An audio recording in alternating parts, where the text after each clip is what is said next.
आज आपण बनवणार आहोत गुढीपाडव्यासाठी लागणारी साखरेची माळ।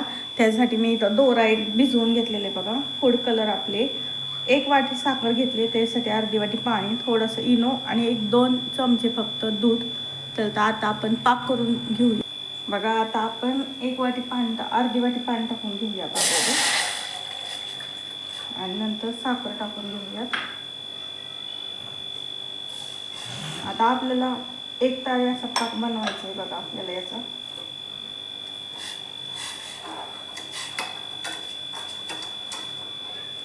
त्याला साखर विरघळेपर्यंत जरा हलवून घ्यायचे, नाहीतर साखर बघा तळाला चिकटते।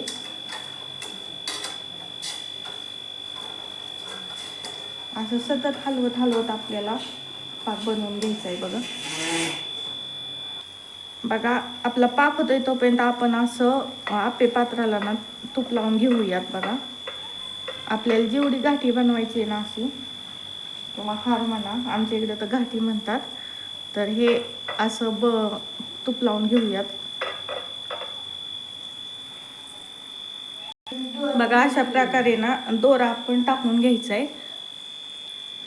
बघा। आता आपण याच्यात थोडंसं दूध टाकून घेऊयात बघा, हे चांगलं मिक्स करून घेऊयात आणि थोडासा इनो टाकून घेऊयात।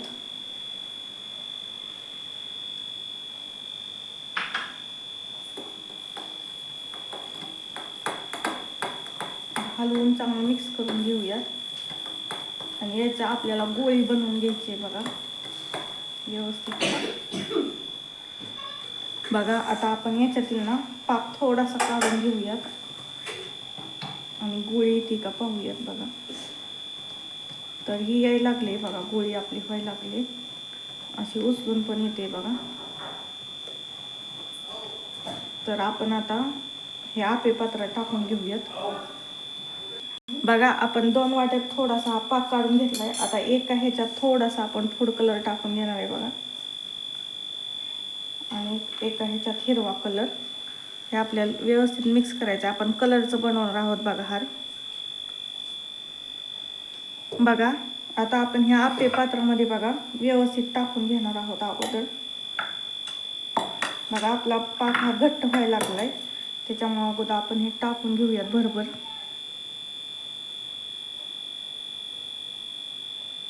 बघा। अशा प्रकारे टाकून घ्यायचेत आपल्याला।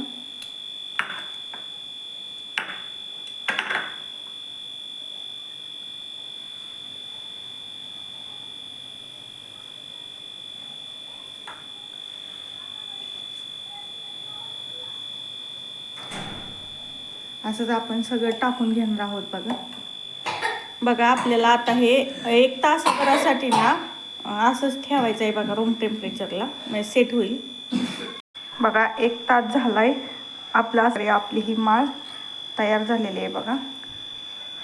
तर आपलं बाकीचं व्यवस्थित झालेलं आहे बघा। अशा प्रकारे आपली साखरेची माळ रेडी झालेली आहे। तुम्ही पण गुढीपाडव्यासाठी आपल्या घरी अशी साखरेची माळ एकदा बनवून पहा।